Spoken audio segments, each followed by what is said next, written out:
कोई वर्ल्ड की टीम भी बना दे इस वक्त और इंडिया के खिलाफ दुबई में खेले तो मेरे ख्याल में इंडिया उनसे भी जीत जाएगा।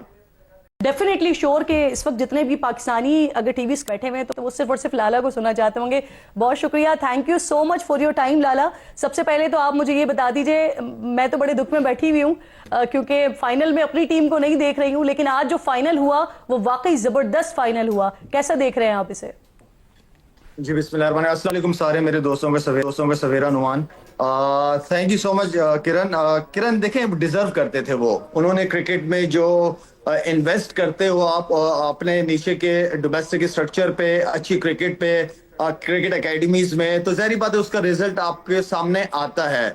और नो डाउट इंडिया का कॉम्बिनेशन, उनकी सिलेक्शन चैंपियंस ट्रॉफी के हवाले से किस कंडीशन में उन्होंने क्रिकेट खेलनी है, तो उनके सिलेक्शन कमेटी ने बड़े जबरदस्त तरीके से काम किया और अच्छी टीम सेलेक्ट की और डिजर्व भी करती थी। हाँ ठीक है, आई नो कि इस वक्त सारे मैचेस कोई वेन्यू चेंज नहीं था इंडिया का, तो उनको कंडीशन, पिच पे स्पिनर्स के क्या सिचुएशन होनी है, किस कंडीशन में किस तरह बैटिंग या बॉलिंग करनी है, फील्डिंग, इसलिए कि उन्होंने वेन्यू चेंज भी नहीं किया, वो भी एक बड़ा रीजन है उनकी जीत में। लेकिन असल चीज जब उनकी टीम सेलेक्ट हुई थी, क्योंकि मैं खुद बहुत क्रिकेट खेला हुआ हूँ दुबई में, तो मुझे उसकी कंडीशन का पता है। हम स्पिनर्स बहुत अटैक करते थे दूसरी टीमों पे और स्पिनर्स का रोल बहुत इंपॉर्टेंट होता।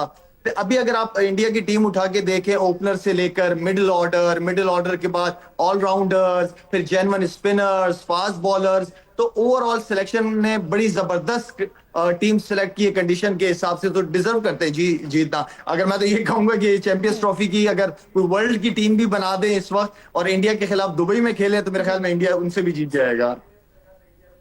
और आई स्टिल रिमेंबर लाला, आपने इसी ट्रांसमिशन में, सवेरा की ट्रांसमिशन में ये बात जरूर कही थी कि मुझे हैरानी होगी अगर इंडिया ये नहीं जीतता है। नुमान साहब ने अभी आगाज में बड़ी इंपॉर्टेंट बात की कि जो कसूर है ना वो सिर्फ हमारे प्लेयर्स का कसूर नहीं है, ये बहुत सारी ऐसी चीजें हैं कि जिसकी वजह से हम थ्रू आउट परफॉर्मेंस दे ही नहीं पा रहे हैं और मजीद खराब हो रही हैं। आप अग्री करते हैं इस बात से? और कहाँ हमें बेहतरी की जरूरत है कि हम परफॉर्म भी करना शुरू करें?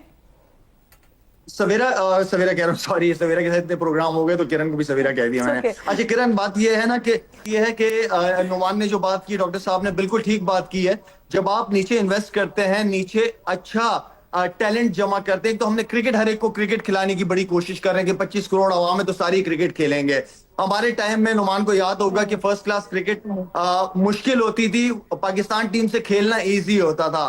तो हमने इतनी क्रिकेट को फैला दिया है कि आप इस वक्त जो रीजनल जो पे टीमें खेल रही हैं, ना उनकी होटलिंग ठीक है, ना उनकी ट्रैवलिंग, ट्रेनों में सफर कर रहे हैं, क्या कहते हैं कि कमरों में जेरी भी घूम रही है, टॉम एंड जेरी, जेरी भी घूम रही है। तो आई मीन ना उनके खाने का, तो आई मीन क्रिकेट को इतना ज्यादा आप ना फैलाएं, क्रिकेट को आप प्रोविंशियल की टीमें बनाएं, वहीं के शहर सूबे के अपनी सिलेक्शन कमेटी, हेड कोच ठीक है, पीसीबी दे, एक प्रॉपर प्रोसेस के थ्रू प्लेयर का आना चाहिए। एक ये इंपॉर्टेंट चीज है। दूसरी चीज मैं समझता हूं यहाँ पे कि जितने हमारे हीरोज हैं, नो डाउट ठीक है, हार जीत होती है, हम जब खेलते थे तब भी हारते थे। एक तो हमारे जो हीरोज हैं, इनको सबको जो है वो डोमेस्टिक सीजन जब हो तो इनको कोई एनओसी बाहर की लीग की नहीं मिलनी चाहिए। हाँ, नेशनल ड्यूटी हो वो अलग चीज है, लेकिन जब डोमेस्टिक सीजन चल रहा हो तो सारे जितने भी हमारे स्टार्स हैं सबको डोमेस्टिक सीजन खेलना चाहिए ताकि हमारी क्रिकेट तगड़ी हो। अच्छा टैलेंट है, नया बच्चा बाबर आजम के साथ, शाहीन के साथ, रिजवान के साथ, फखर के साथ ड्रेसिंग रूम जब शेयर करेगा तो बहुत कुछ सीखने को मिलेगा उसको। लेकिन हमें इस सिस्टम को फिर टाइम भी देना पड़ेगा। हर साल हर चेयरमैन के साथ सिस्टम चेंज ना हो, चेहरे बदलते रहे, सिस्टम ना चेंज हो। बिल्कुल ठीक, सिस्टम ना चेंज हो। वैसे मैं जो आगाज में पहले आपसे बात कर रही थी कि ये अगर दुबई में ना होता तो क्या नताइज कुछ मुख्तलिफ हो सकते थे? नहीं जी, बिल्कुल नहीं हो सकते थे। जिसमें अभी लाला ने बात की, बहुत ही स्पॉट ऑन। आपका प्रॉब्लम ये, मैंने इररिलेवेंस का वर्ड यूज किया था कि नॉट ओनली कि डोमेस्टिक क्रिकेट को रीऑर्गेनाइज करना है, डिसेंट्रलाइज करना है, पीसीबी ने अपने पास रखा हुआ, कराची का कोच आता है, पिंडी की टीम सेलेक्ट कर रहा होता है, और जिस तरह इन्होंने होटलिंग का कहा और प्लेयर्स के प्रॉब्लम्स और मसाइल, ये हम डोमेस्टिक क्रिकेट को सीरियस लेते नहीं, हालांकि वो गेटवे टू इंटरनेशनल क्रिकेट है। So I totally endorse what Lala is saying. लेकिन प्लस एक चीज हम भूल रहे हैं कि रेजिस्टेंस टू चेंज आ रहा है आजकल क्रिकेट बोर्ड में, क्योंकि वो लोग सुपर स्पेशलिस्ट नहीं हैं जो नीचे काम करते हैं। तो अपनी इनसिक्योरिटीज में वो चेंज नहीं आने दे रहे। आपको अब साइंस ड्रिवन टूल्स लाने पड़ेंगे। ये जो बायोमैकेनिक्स की बात है, अब जो आपके पहले होता था कि एक कोच है आपका, वो डायरेक्ट इंटरेक्ट करता था प्लेयर के साथ, अब ये इंटीग्रेटेड टीम है कि एक बायोमैकेनिस्ट होगा, जैसे शाहीन शाह अफरीदी है, उसको वो देखेगा कि यार ये पोस्ट रिहेबिलिटेशन, अब इसके एक्शन में कोई प्रॉब्लम तो नहीं है, इसको मैं कहाँ पे हेल्प कर सकता हूँ, और फिर कोच उस पर काम करेगा। तो ये जो बहुत ज़रूरी हो गया कि अब हमें वो वर्ल्ड दुनिया के साथ चलना है। इंडिया 2007 का, लाला को याद होगा, वो बांग्लादेश से हार के बाहर हुए थे, और उनके पास ठीक है उनकी मार्केट बहुत डीप थी, कमर्शियल उनके पास 3 चीज़ें, लेकिन उनकी टीम का कोई हाल नहीं था। देयर दे डिसाइडेड कि अब हम लोग जो हैं क्रिकेट को इंफ्रास्ट्रक्चरली डेवलप करेंगे। उन्होंने अपनी डोमेस्टिक क्रिकेट को, रणजी ट्रॉफी को इतना डेवलप किया, और उसके बाद इंडियन प्रीमियर लीग आई, और उसके जो कमर्शियल एस्पेक्ट्स थे उनको यूज किया।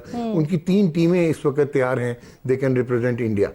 और हमारे पास स्टॉक का यह हाल है कि हमारा स्किल सेट भी पीछे जा रहा है। क्यों? क्योंकि वो साइंटिफिकली खेलना शुरू हो गया। न्यूजीलैंड में 52 लाख लोग हैं पूरे मुल्क में, लाहौर की आधी आबादी है उनकी।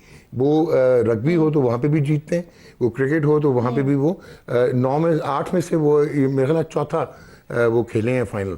सो that is what one needs to understand कि न्यूजीलैंड ने क्या किया। ये केस स्टडीज हैं।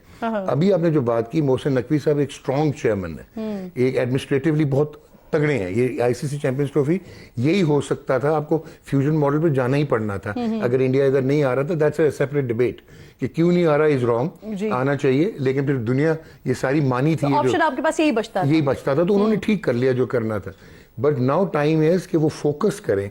अब शाहिद अफरीदी जो है वो क्यों नहीं इंटीग्रेट हो सकता क्रिकेट सिस्टम में, उसको हम क्यों नहीं ड्रॉइन कर सकते, यूनुस खान को क्यों नहीं कर सकते। हम वही फेसेस साइक्लिकली लेके आते हैं और फेलियर्स को रीइंफोर्स करते हैं। अब आगे बढ़ने का टाइम आ गया, सिंसियरिटी के साथ फोकस करके। I virtually grown up with Shahid Afridi, so I, बल्कि मुझसे छोटे हैं, आई एग्जैक्टली नो कि इनका पैशन, इनकी अंडरस्टैंडिंग। ये सवाल मैं लाला से ही वैसे पूछ लूं, लाला आप वैसे क्यों नहीं होते हैं पीसीबी में?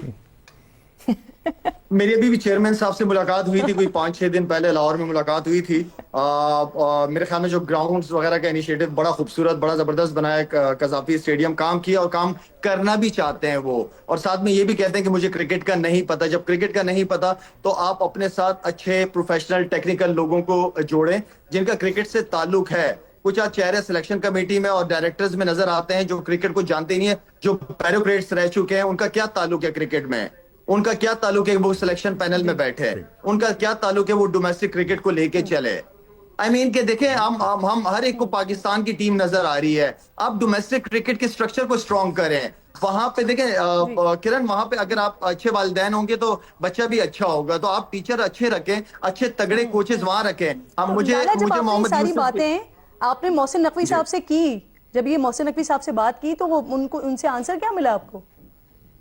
बिल्कुल, उन्होंने कहा कि चलो एक बात हो तो रही है, एटलीस्ट बात। मैंने कहा सर मैं आपके साथ, मुझे आपसे नौकरी नहीं चाहिए, मुझे आपसे कोई कॉन्ट्रैक्ट अपने लिए नहीं चाहिए, लेकिन कभी भी आपको जरूरत हो प्लीज ग्रास रूट लेवल, जो अंदर 16 साल 17 साल 18 साल वाली उम्र है ना, वहां पे जो आप बच्चे का माइंडसेट चेंज कर सकते हैं ना, वो और कोई एज नहीं है। पाकिस्तान टीम में आके हमारे प्लेयर सीख रहे होते हैं खाना पीना क्या करना है, ट्रेनिंग क्या करनी है, किस माइंडसेट के साथ हमने खेलना है। नहीं, पाकिस्तान की टीम परफॉर्मेंस की जगह है, पाकिस्तान की टीम सीखने की जगह नहीं है। जो सीखना सिखाना है वो पाकिस्तान खेलने से पहले पूरे प्रोसेस के थ्रू आप निकलोगे, तब जाके पाकिस्तान खेलोगे।